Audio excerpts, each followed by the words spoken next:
bienvenue à votre émission En Aparté. En Aparté a le plaisir de recevoir aujourd'hui M. Lamine Ba, qui est membre du Parti démocratique sénégalais, membre de la Fédération nationale des cadres libéraux et également président du Front libéral. Monsieur Ba, bonjour. Bonjour, monsieur. Voilà, donc l'actualité, c'est la sortie du professeur Ismaël Madior Fall, qui est le conseil juridique du président Macky Sall, a fait une sortie par rapport au référendum. Il estime que l'avis du Conseil constitutionnel va lier le président de la République, ce que ses confrères ont démenti. Que pensez-vous par rapport à cette controverse? Vous savez, déjà, merci. Je voudrais remercier vraiment le site Actu Sen pour avoir bien voulu m'inviter.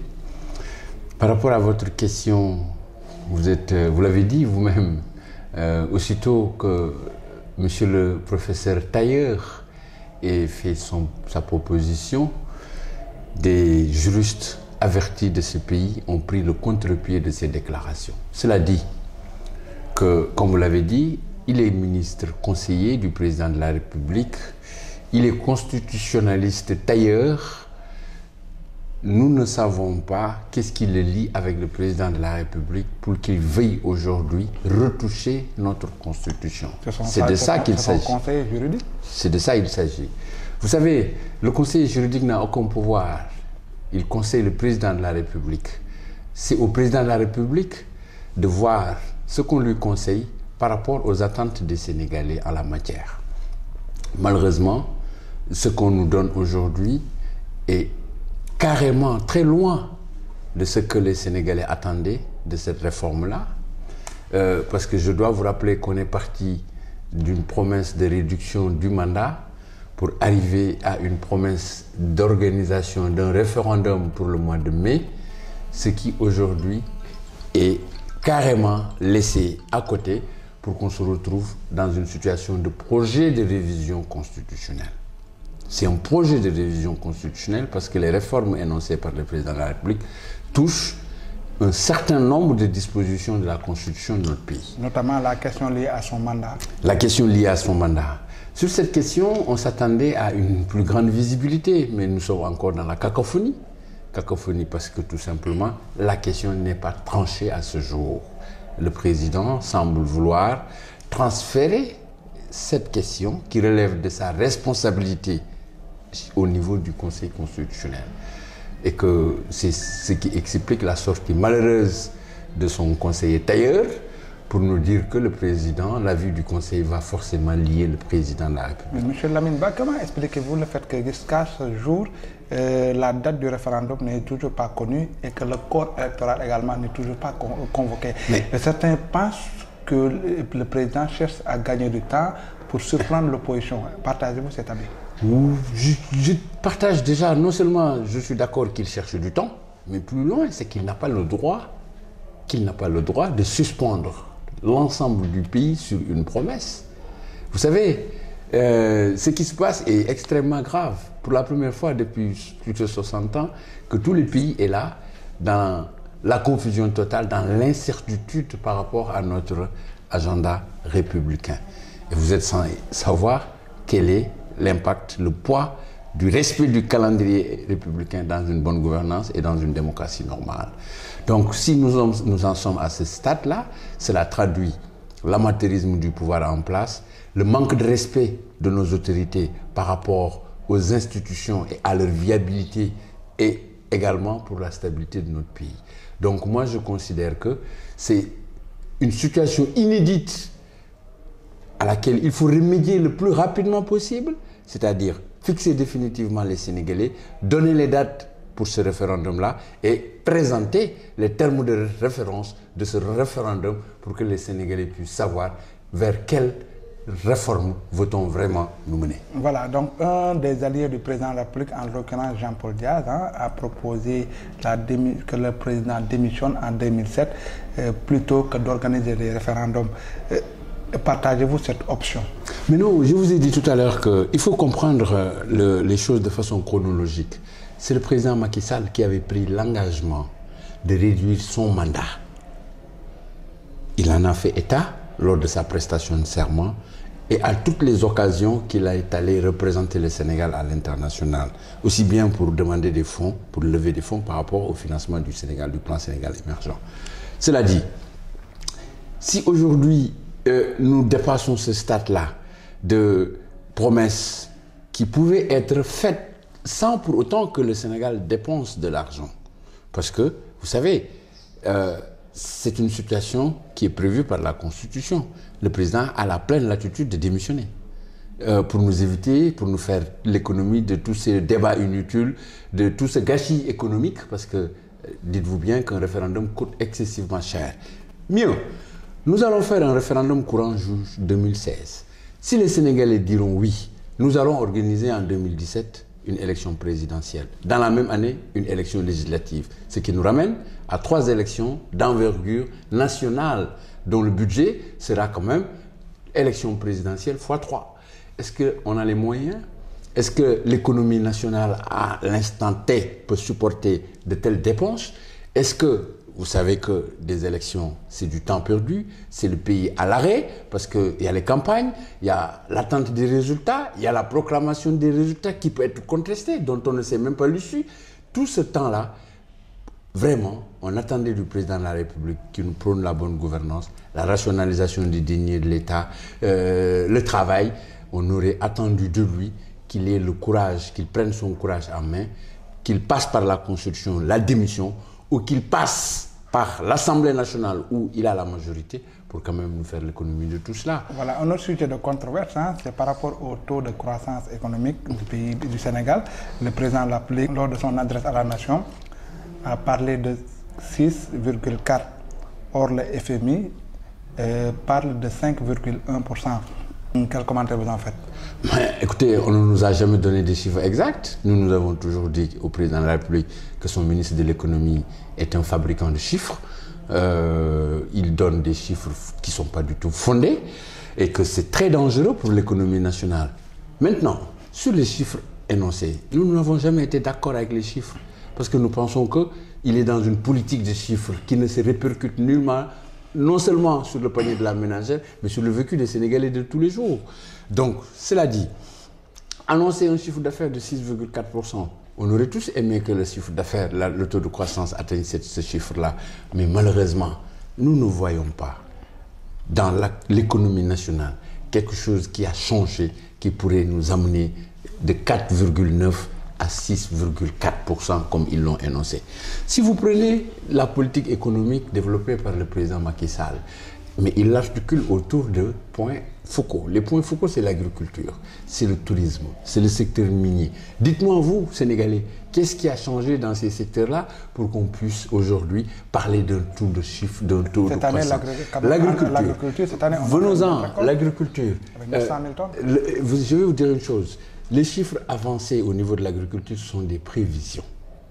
Prévisions, on prévoit d'atteindre cela, mais on n'en est pas encore là. Donc, de deux, si vous prenez l'agriculture, l'arachide, dont il a parlé de 1 200 000 tonnes, moi j'habite Nioro, vous allez faire le tour du département de Nioro, qui est le bassin arachidier du Sénégal, vous vous rendrez compte qu'il y a moins de 10 points de collecte que l'État a mis sur pied. Ces points de collecte ne sont pas solvables, il n'y a pas d'argent, les paysans sont obligés de faire ce qu'on appelle le mbapat, prendre leur arachide, aller vendre ça dans les loumos ou aller voir des privés directement, les Chinois qui sont dans le marché, à l'intérieur du Sénégal, pour acheter l'arachide. Donc l'État, qui avait l'habitude de mettre sur pied une campagne agricole, n'est pas cette année en mesure de nous dire correctement quelle est la récolte annuelle, parce que n'ayant pas de point de collecte. Ce qu'ils ont fait, c'est des prévisions qui reposent sur du sable mouvant. Rien de ce qu'ils ont avancé n'est exact. Mieux, l'arachide, je vous l'ai dit, les chiffres sont faux. Allez demander au service de l'agriculture dans les différents pays, dans les différentes collectivités du Sénégal, vous vous rendrez compte qu'il ne repose sur rien du tout. Ce n'est pas pour faire de la critique, pour critiquer. Mais nous, on pense que le gouvernement est dans une politique de communication. Mais tout ce qu'ils ont avancé, en réalité, il vous suffit tout simplement de faire un micro-trottoir pour vous rendre compte de cela. Ces chiffres viennent d'être démentis par la Banque mondiale. Est-ce que ces chiffres sont en conformité avec l'Agence nationale de statistiques de l'État? Point d'interrogation. Donc voilà la cacophonie dans laquelle nous sommes si nous parlons vraiment de chiffres. Voilà, votre secrétaire général adjoint national, en l'occurrence Omar Sarr, hein, est en prison pour faux et usage de faux en écriture, hein, par rapport à l'affaire Lamine Diack. Aujourd'hui, est-ce que, avec l'arrestation d'Omar Sarr, est-ce que le PDS ne se retrouve pas affaibli, hein, en plus de la querelle intestine qu'il vit depuis quelque temps? Bon, oui, mais vous savez, l'arrestation d'Omar Sarr, ce qu'on peut dire sur ça, c'est que c'est l'expression du recul démocratique de notre pays sous l'ère Macky Sall. Vous êtes censé comprendre que depuis 3 ans, le seul programme viable du président Macky Sall au Sénégal, c'est de décapiter le PDS et l'opposition de manière générale. Il l'a dit à Kaffrine, je vais réduire l'opposition à sa plus simple expression. Vous êtes censé comprendre que Toussaint Manga, qui est le patron de l'UJTL, Victor Sadio Diouf, qui est le patron du MEL, Abdoul Aziz Diop, qui est le patron de la Fédération nationale des cadres libéraux, Amina Nguirane, le candidat du PDS, Karim Wade, Omar Sarr, tous les segments du PDS n'ont pas été épargnés. Oui, mais quand même, les motifs de l'arrestation sont... Maintenant, venons-en aux motifs différents. de l'arrestation. Si nous prenons le cas Omar Sarr, le coordinateur national du parti, Omar Sarr a été arrêté sur la base du faux en écriture, nous dit-on, et du faux en écriture et divulgation de fausses informations. Mais pourquoi on prend Omar Sarr et on laisse Le Monde qui a écrit? Ils ont démenti, Le Monde a démenti. Quel démenti? A apporté un rectificatif. Quel démenti? Sur quoi? Le Monde maintient ses dires pour le Monde n'a fait que transcrire les aveux de Lamine Diack qui dit avoir financé l'opposition sénégalaise de 2009 à 2012. Non, ce n'est pas le même cas. Le Monde avait d'abord écrit, mentionné le nom du président de la République pour ensuite revenir pour présenter ses excuses. Je vous explique. Je vous explique, monsieur. Vous savez, l'élection du président de la République, Macky Sall, ne dépend pas simplement d'un seul facteur. Pour que le président de la République soit élu, il y a un concours de plusieurs facteurs. Entre autres facteurs, vous pouvez sous-estimer l'impact de la psychose que les Sénégalais avaient pour ne pas aller voter. Rappelez-vous du taux d'abstention en 2012. On avait 41%.